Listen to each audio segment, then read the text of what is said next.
What kind of desperation drives a 12-year-old boy to walk into a biker clubhouse and ask for help? Theo Stewart had one request that would change everything. I need a noise loud enough to scare a man. What the Highway Saints did next didn't just shake the neighborhood. It shattered the silence that had been killing his family for years. The garage bay doors were halfway down when Theo Stewart slipped through the gap, his sneakers barely making a sound against the oil-stained concrete. Dusk leaked through the garage windows as the last wrenches clinked into trays, the smell of fuel and hot metal settling heavy in the air.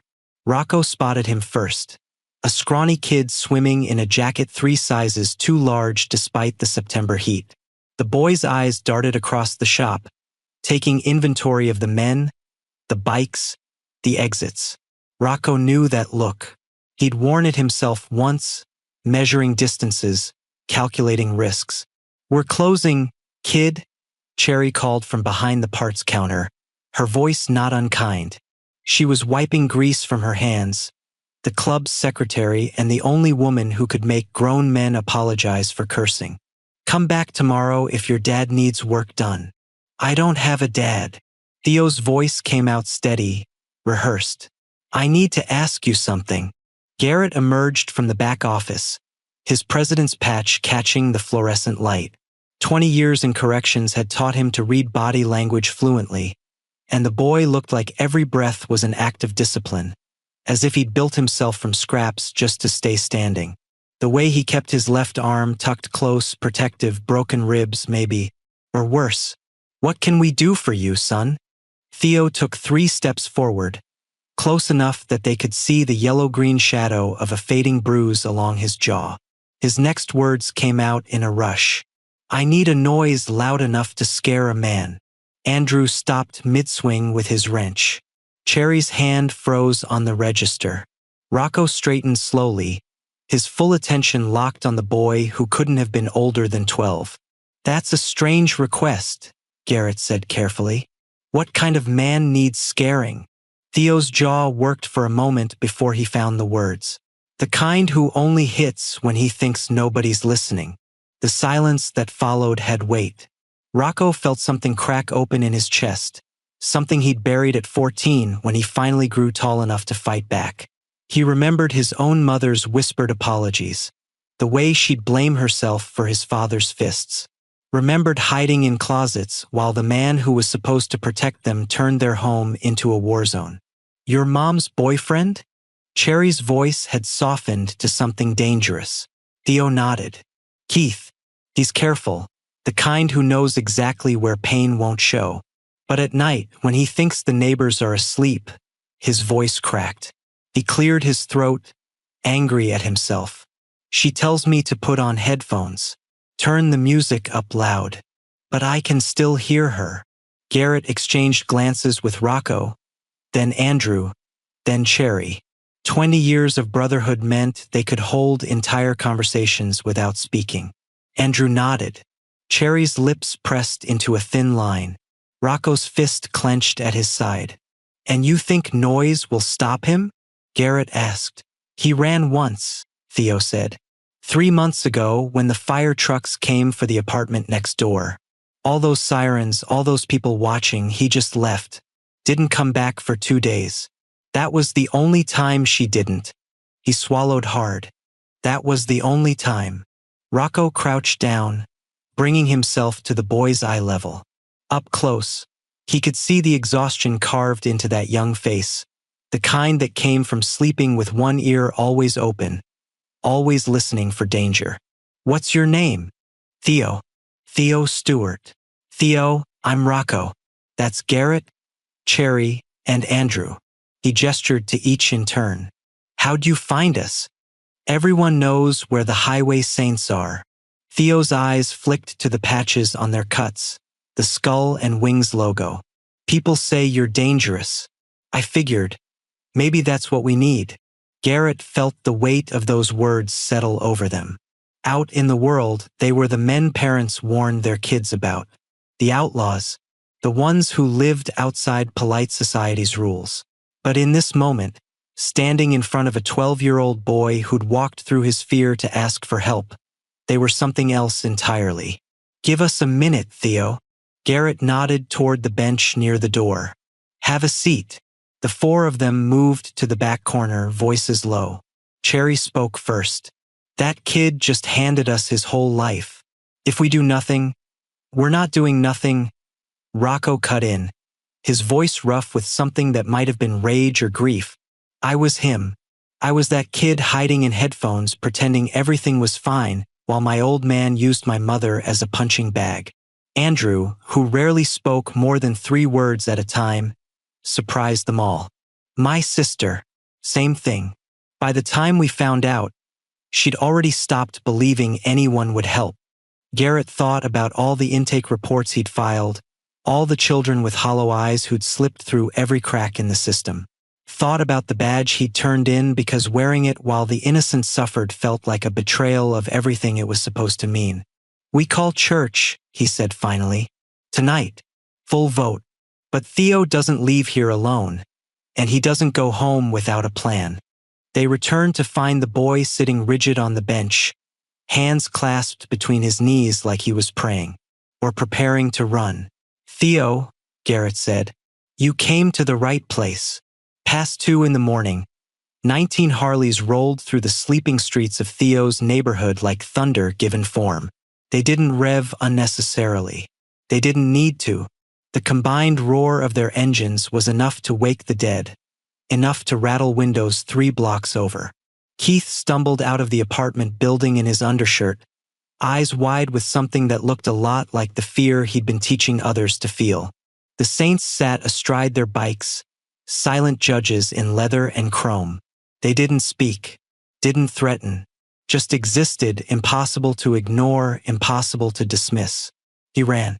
Inside apartment 3C, Martha Stewart sat on her couch, her son pressed against her side, and listened to the most beautiful sound she'd heard in 2 years, the noise of people who refused to look away. The alarm on Theo's phone went off at 6:30, same as always. What wasn't the same was the sound of heavy boots on the stairs outside, or the knock that came exactly 3 minutes later. Rocco stood in the hallway holding 2 gas station coffees, one black, one so loaded with cream and sugar it barely qualified as coffee. He'd been awake since 4, unable to sleep after the adrenaline of the night before wore off and left him alone with memories he'd spent 20 years trying to bury. "Figured you could use an escort," he said when Theo opened the door, still in his pajamas, eyes red from sleeping without listening for danger. Martha appeared behind her son, her hand instinctively moving to his shoulder. Protective. Rocco noticed the way she positioned herself between them, ready to be a shield if needed. He recognized that stance too. "Ma'am, I'm Rocco. We met last night, sort of." He offered a careful smile. "Thought I'd walk Theo to school. Make sure word gets around that he's got people watching out for him." Martha's eyes searched his face for a long moment. Finally, she nodded. "Give me 5 minutes to get him ready." Those morning walks became routine. The first week, they barely spoke, just the sound of sneakers and boots hitting pavement, the distant roar of traffic, birds arguing in the trees. Theo would glance sideways at this man covered in tattoos and scars, trying to reconcile him with the father figures he'd seen in movies. On the 8th day, Rocco broke the silence. "I was 9 when my old man taught me what fear really sounded like." He said it like he was commenting on the weather, hands shoved in his jacket pockets. "Told the school I fell off my bike. They believed it because that's what they wanted to believe. Easier than making phone calls, filing reports, dealing with angry parents." Theo's steps faltered. Rocco kept walking. "I'm not telling you this for pity. I'm telling you because I need you to understand something. What happened to you, what's still happening, it wasn't your fault. And the fact that you walked into that garage and asked for help, that took more guts than most grown men have. Did it get better?" Theo's voice was small. "For you. Eventually. But not because I waited for it to fix itself." Rocco stopped at the crosswalk, pressed the button. "I got angry. Real angry. Spent my teenage years looking for fights, trying to prove I was nothing like the scared kid hiding in closets. Nearly destroyed myself before Garrett found me bleeding out behind a bar at 19. Gave me two choices: die stupid or live different. The light changed. They crossed. The saints became my family. Taught me that strength isn't about hitting harder. It's about showing up for people who need you. That patch I wear? I earned it by protecting people, not hurting them. Meanwhile, at the clubhouse, Andrew was dragging something from the storage shed. A rusted minibike frame that hadn't seen daylight in 5 years. He laid it out on a workbench like a surgeon preparing for operation, then stood there studying it with the intensity he usually reserved for custom motorcycle builds. Cherry found him there an hour later, parts spread across every available surface. "What are you doing? Kid needs a project." Andrew wiped his hands on his already filthy rag. "Something to focus on that isn't fear. That thing's been dead since before Theo was born. Everything can be fixed." Andrew picked up a corroded bolt, examined it against the light. "Just takes patience and the right tools." When Theo arrived after school that Thursday, Andrew simply gestured to the workbench. "You wanted noise. This'll make plenty once we get it running. But first, you've got to understand how every piece works." Theo approached slowly, running his fingers over the rusty frame. "I don't know anything about engines." "Good. Then I can teach you right." Andrew handed him a wrench. "First lesson: everything that's broken shows you exactly how to fix it. You just have to pay attention." They worked in comfortable silence, Andrew's instructions coming in fragments. Counterclockwise. Firm grip. Feel that resistance? That's the thread catching. Across the hall, Mr. Harlan stood at his window with his third beer, watching Rocco walk Theo home. His reflection showed a stranger. Hands that rebuilt transmissions now trembled holding coffee. 2 years of hearing Martha through thin walls. Crying, furniture scraping, silence. 2 years of excuses. Then the motorcycles came and Harlan wept for Eleanor, dead 15 years from falls he'd chosen to believe. The morning after the saint's intervention, he'd walked to the clubhouse with 2 cups of coffee and a confession that tasted like ashes. Now he knocked on Andrew's bay door, toolbox in hand. "Heard you got a kid learning mechanics." Harlan's voice cracked. "Used to teach apprentices at the Ford plant before they shut it down. If he needs help, I've got time." Andrew studied him for a long moment, saw the shame and desperation painted across that weathered face. Saw a man trying to rebuild himself the same way they were rebuilding that minibike. Tuesday and Thursday afternoons. "And Harlan, don't show up drunk." Harlan nodded, his throat too tight for words. By the end of October, Theo had memorized the name of every bolt, every gasket, every piece of that machine. He'd learned that Andrew measured twice and cut once, that Harlan's hands might shake but his knowledge was diamond sharp, that Rocco's morning walks had become the safest part of his day. The minibike was still months from running, but something else was already humming to life. A version of Theo Stewart who was learning that broken things didn't have to stay broken, and that the loudest noise wasn't always the one that saved you. Sometimes it was the quiet sound of people showing up, day after day, teaching you that you mattered. Martha Stewart had always been good at making herself small. Soft voice, apologetic smile, shoulders curved inward like she was trying to disappear into her own chest. When she walked into Cherry's office at the clubhouse on a gray November morning, she looked like someone preparing to ask forgiveness for existing. Cherry recognized that posture immediately. She'd worn it herself once, back when her ex-husband convinced her that love was supposed to hurt. "Sit." Cherry pushed a mug of coffee across the desk, noting how Martha's hands trembled when she reached for it. "You're not in trouble.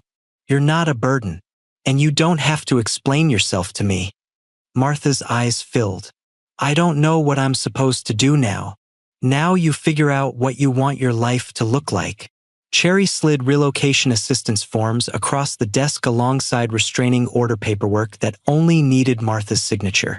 There was a job opening at Mike's auto shop, our affiliate across town. Pays decent, flexible hours so you can be there when Theo gets home. I can't accept all this.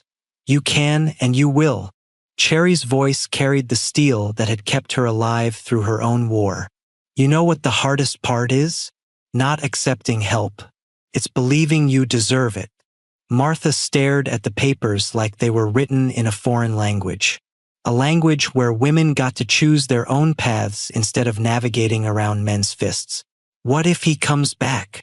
Then Deputy Harris arrests him, and we make sure he understands what happens to men who ignore restraining orders in this town. Cherry leaned forward. Martha, that night with the motorcycles? That was us making noise. This is us making sure the noise meant something.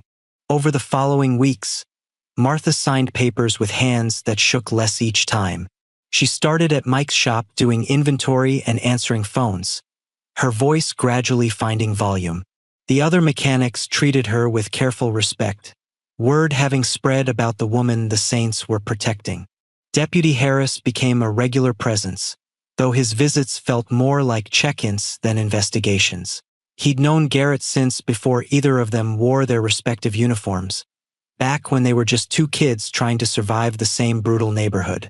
Found something interesting, Harris said one afternoon, spreading files across Garrett's desk. Keith Clarkson. 3 previous complaints across Missouri and Tennessee. Victims always dropped charges. The system never connected them. Garrett studied the reports, his jaw tightening with each page. How'd he keep slipping through? Same way they all do. Moves before paperwork catches up. Charms his way into new relationships before the old ones can warn anyone. Harris tapped one particular report. But this time we've got documented evidence, multiple witnesses, and a victim who's not running scared anymore. You can make charges stick? I can make them hurt. Harris gathered the files. The legal system failed these women before. Not this time. Martha's transformation accelerated when Cherry took her to the women's shelter where she volunteered. Walking through those doors, seeing the hollow-eyed women and frightened children, Martha recognized the woman she'd been. Recognized Theo in every kid who flinched at sudden movements. Anna sat in the corner, 19 and pregnant, avoiding eye contact. Martha sat beside her. I told myself it wasn't that bad, that I could fix it by trying harder, staying quieter. Anna turned. Then my son asked strangers to save us because I couldn't. Anna's hand found Martha's.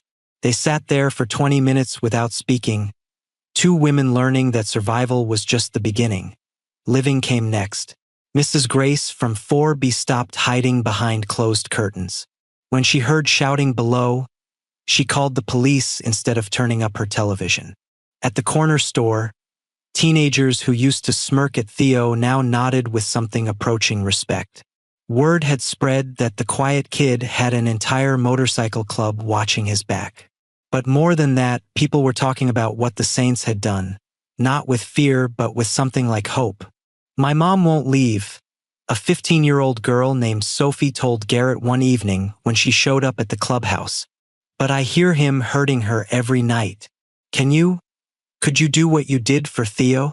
Garrett looked at this child brave enough to ask for help, and saw the ripple expanding outward from that first night. One boy's desperate request had become a movement. We can, he said, but let's do it right. Deputy Harris, advocacy groups, legal protection. The noise we made for Theo was a wake-up call. Now we make sure the whole system stays awake. By December, Martha was leading support groups at the shelter. Her voice no longer apologized for taking up space. When she spoke about Keith, about the years of violence and the shame she'd carried, other women leaned forward with recognition. I thought I was protecting my son by staying quiet, she told them. Turns out I was teaching him that silence was survival.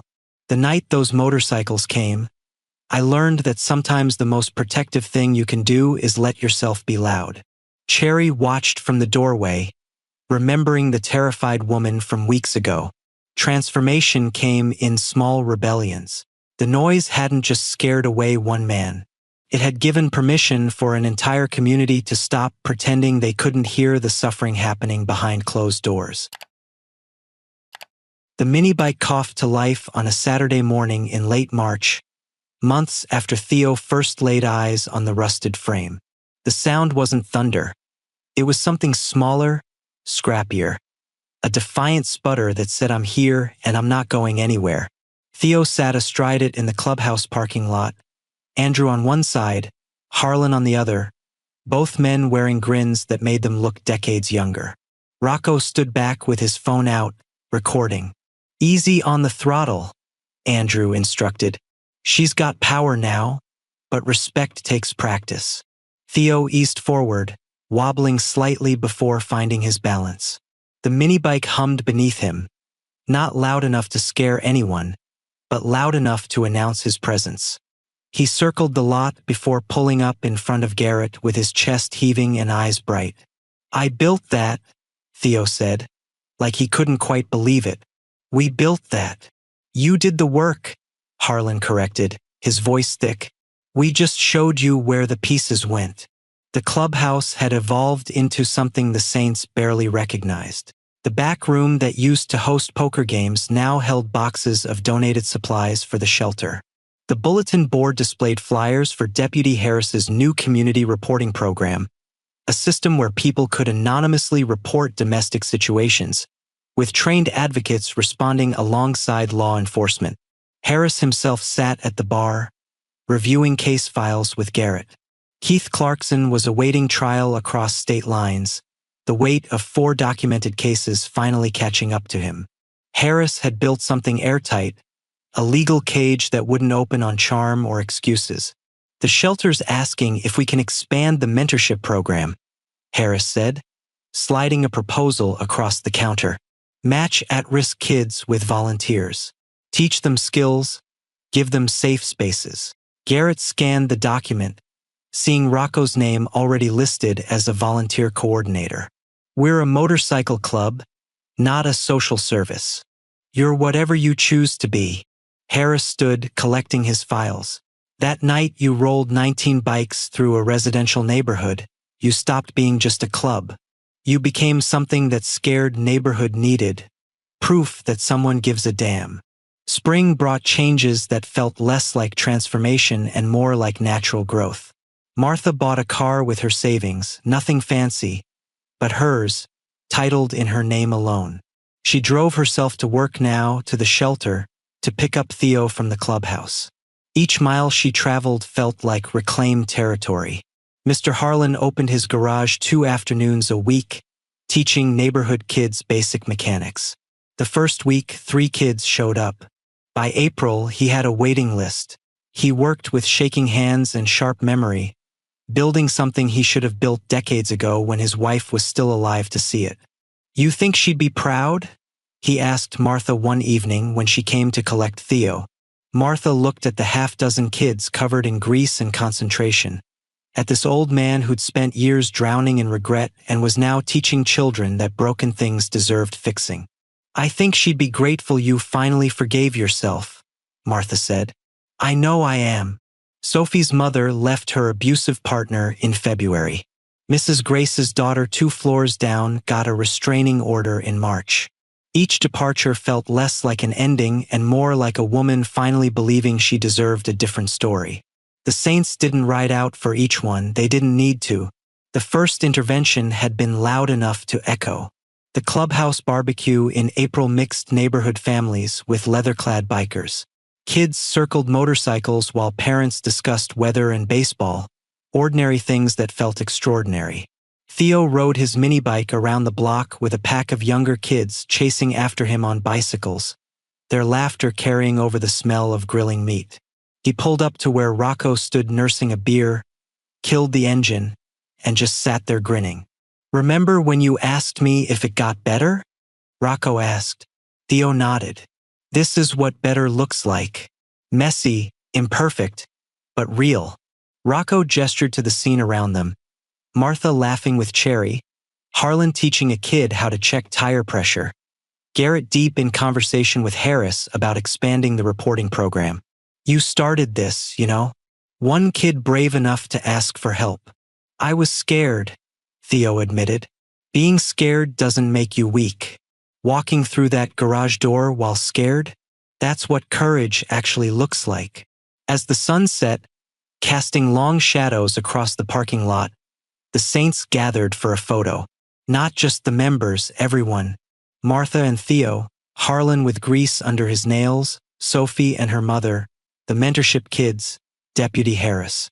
A family that had assembled itself from broken pieces and stubborn hope. Garrett looked at them all and thought about the boy who'd slipped through those garage doors 6 months ago asking for noise loud enough to scare a man. They'd given him that noise. But more importantly, they'd stayed after the engines quieted. Theo fired up his mini bike one more time, the engines purr barely audible over the conversations around him. He rode a slow lap around the assembled crowd, head high, surrounded by people who'd proven that the most dangerous silence was the one that pretended suffering didn't exist. The noise they'd made that night wasn't about fear. It was about refusing to let violence happen in the dark where no one would acknowledge it.